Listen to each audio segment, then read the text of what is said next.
রেণু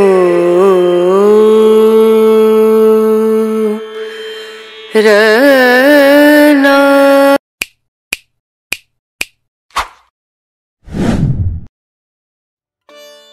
hello friend, কেমন আছেন? আশা করি সবাই ভালো আছেন। Welcome back to my channel. সবাইকে গুড মর্নিং জানিয়ে আজকের ব্লগটি শুরু করছি। এখন বাজে 8টা, সকাল 8টা। তো ঋষি ঘুমাচ্ছে, ঋষির পাপা খেলতে গেছে। তো আমি ভাবলাম হাতে সময় আছে, কালকে রাতে কিছুটা কড়াইশুঁটি আমি ছাড়িয়েছিলাম, প্রায় 500 মতো। মা প্রায় 2 থেকে 3 কেজি মতো হবে কড়াইশুঁটি। তো এই অবস্থায় রাখলে ফ্রিজে এমনি প্রচুর সবজি রাখার জায়গা নেই। তো ভাবলাম ছাড়িয়ে রাখলে কি অনেকটা কম জায়গা লাগবে। তো এই আমি যেভাবে ছাড়িয়ে রাখছি, এটা আপনারা এরকম ছাড়িয়ে একটা ভালো কন্টেনারের মধ্যে মানে রেখে মোটামুটি ডিপ ফ্রিজে রাখলে 1 থেকে 2 মাস আমার মনে হয় ভালো থাকবে। আমি ওইভাবেই রাখি। তো আমি অ্যাকচুয়ালি ছাড়িয়ে রেখে দিচ্ছি। ইচ্ছা আছে, দেবাশিস বলছিল কড়াইশুঁটির কচুরি খাবে। তো এখন তো ছেলের এক্সাম আর ওকে পড়ানো নিয়ে ব্যস্ত, তাছাড়া সংসারে এত কাজ থাকে, এক্সট্রা কিছু এই মুহূর্তে আর করতে পারছি না। অনেক দিন ধরেই বলছে ছোটো আলুর দম আর হচ্ছে কড়াইশুঁটির কচুরি খাবে। তো ও কিছুটা 1 কেজি মতো এনেছিল, মা প্রায় 2 থেকে 3 কেজি মতো পাঠিয়েছে, সব সবজির মধ্যেই ছিল। তো আমি ভাবলাম ছাড়িয়ে রাখি, একটা এয়ারটাইট কন্টেনারের মধ্যে করে রেখে ডিপ ফ্রিজে রেখে দেবো। মোটামুটি 2 থেকে 3 মাস তো থাকবে, 2 থেকে 3 মাস না হলেও 1 মাস ভালো থাকবে। আর সারা বছর সংরক্ষণ করার উপায়টা কিভাবে করবেন সেটা আমি নেক্সট ভিডিও যদি কোনোদিন সময় পাই শেয়ার করব। 8:20। যা বাবা, ঋষি কোথায় গেল? এক্ষুনি তো বসেছিল এখানে। ঋষি, হায় রাম, ঋষি কোথায় গেল?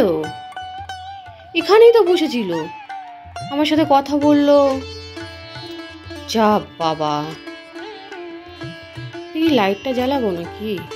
এই জায়গাটা একটু উঁচু মতো হয়ে আছে, দেখি তো এই জায়গাটায়, দেখি তো ঋষি আছে কিনা। এই যে ঋষি, ঋষির এখন এক্সাম এসছে তো, ঋষির এখন ঘুম বেড়ে গেছে। হ্যাঁ, আর ভোরবেলা ঘুম থেকে ওঠালো। আর এই যে কাশি। শোনো বাবা, আমি আর তুমি নাকি আজকে রাতের বেলা ভুল বকেছি। তুমি তো রেগুলার ভুল বকো, আর আমিও তার সাথে আজকে জুড়েছি। ছোট জিমে কি বলবো বাবাকে?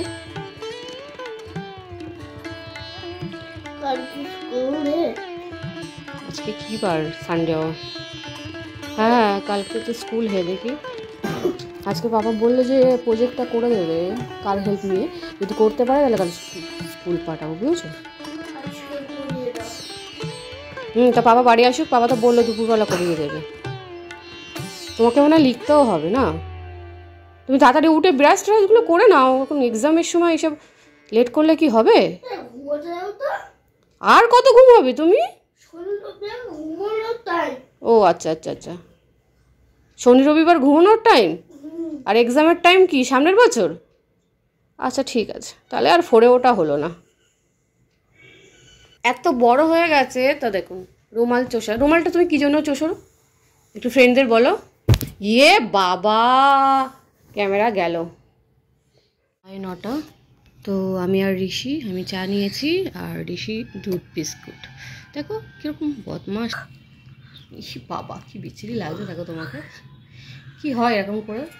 ইস, ছোট আর তোর সাথে কথা বলবে না এরকম করলে, দেখিস কাদাও করে সব।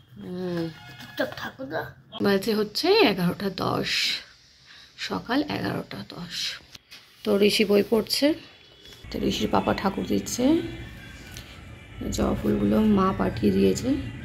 ওই যে বলেছিলাম না আমাদের কাছে প্রচুর জবা ফুল হয়।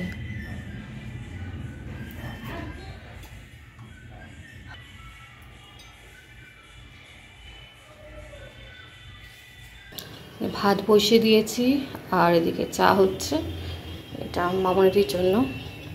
আর আজকে এই যে চিকেন কষা করেছি, কালার দেখে বুঝতে পারছেন চিকেন কতটা পারফেক্ট হয়েছে।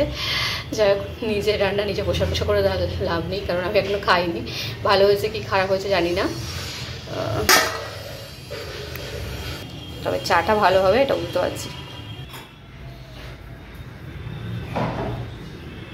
তো মন খারাপ কেন আজকে এত? বলছে কি মেথি শাকটা করবে তো? হ্যাঁ, এখানে আনছি, কাটা হোক, ঠিক আছে? ওই চাটা হয়ে যাক।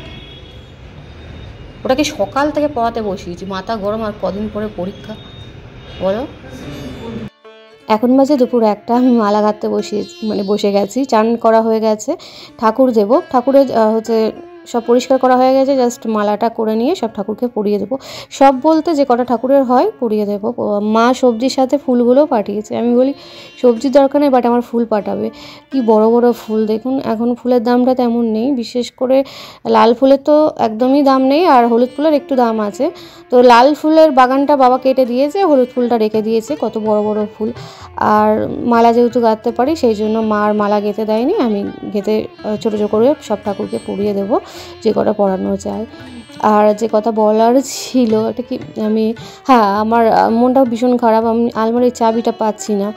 মানে সেই বাবার ওই যে ঘাট কাজের পরে যে শ্রাদ্ধতে শান্তি জল হয়, আমি ওই দিনে আলমারির ভেতরে শান্তি জল সরাবো বলে আর আলমারিটা খুলে যে চাবিটা কোথায় তাড়াহুড়ো করে রেখে দিলাম আমার এখনও মনে পড়ছে না। মানে হারিয়ে যায়নি, কোনো একটা জায়গায় আমি রেখেছি, কিন্তু কোথায় রেখেছি মনে পড়ছে না। ওর মধ্যে আর ওই মানে সব কিছু ডকুমেন্ট বলতে আধার কার্ড, প্যান কার্ড, হ্যান ত্যান ইত্যাদি থাকে। তো আমি ওটা নিয়ে আর এখন হেডেক নিচ্ছি না। দেবাশিস বলে এখন থাক, ওই চাবিওয়ালাকে ডেকে তোমার খুলতে হবে। আমি ঠিক আছে, বাদ দাও, এখন আগে ঋষির এক্সামটা ঠিকঠাক হোক। তো যাই হোক, এই শীতের সময় আমাদের বাবাদের ফুল চাষ হয়, আর আমরা এই সময় অনেক টাকাই ইনকাম করতাম সব মেয়েরা মালা গেঁথে। আর আমাদের হাত কিন্তু প্রচুর প্রচুর স্পিডে চলে। এই যে স্পিডটা দেখছেন না, এটা তো 0% স্পিড। অনেক দিন মালা গাঁথা হয় না বলে ওই জন্য আস্তে আস্তে গাঁথছি। মানে এমন স্পিডে আমরা গাঁথি, আমাদের হাত আর ছুঁচ মানে দেখতে পাবেন না। এক একজনা কেউ 30 ঝুপি, কেউ 20 ঝুপি, কেউ 10 ঝুপি এরকম করে মালা গাঁথে, আর এক একটা ঝুপিতে 20টা করে মালা থাকে। আমরা গ্রামের মেয়ে, আমাদের সব রকম গুণ আছে, বাট প্রকাশ করি না। বলি না, নিজের প্রশংসা করা, ঢাক পেটানো আমাদের স্বভাব নেই। হচ্ছে সব কিছু আমরা মোটামুটি পারি। যাই হোক, আজকের ব্লগটা অনেকটা টাইম নিয়ে মালা গাঁথছি, তো ভাবলাম একটু গল্প করি।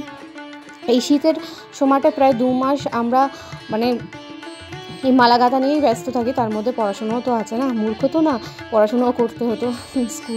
স্কুল কলেজ সব কিছু করেও সব কিছু, হ্যাঁ, রান্নাটা ঠিকঠাক পারতাম না, কারণ বিয়ের আগে মা কোথাও গেলে ওই ডাল ভাত কোনো রকম করতাম, মাংস সব বিয়ের পরে শিখেছি। ঠিকঠাক রান্না, বিয়ের প্রথম তো রান্না ঠিকঠাক করতে পারতাম না, রুটি তো একদমই পারতাম না, অনেক কিছুই শুনতে হয়েছে তার জন্য। যাই হোক, সব মেয়েরা তো সমান না, বা সব মেয়েরা সব মানে বিয়ের আগে, এখন যেরকম মেয়েরা বিয়ের আগে অনেক কিছু রান্নাবান্না পারে, বাট আমাদের সময় তো অত ছিল না ইউটিউব, বা এত কিছু ছিল না যে ইউটিউব দেখে সব কিছু শিখবো। তো আজকে ঠাকুরকে মনের মতো সাজিয়েছি। যাই হোক, হ্যাঁ, তো রান্নাটা বেশিরভাগটা বিয়ের পরেই শিখেছি।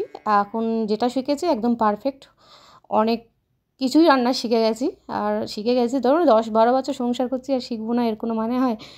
এখন রান্না করতে ভালোবাসি। বিয়ের আগে তো ভয় পেতো। যাই হোক, বিয়ের আগে তো খেলাধুলো, পড়াশুনো নিয়েই জীবন কেটেছে। তো ফ্রেন্ড, আজকের মতো টাটা, আবার দেখা হবে নতুন কোনো ব্লগে। সবাই ভালো থাকবেন, সুস্থ থাকবেন।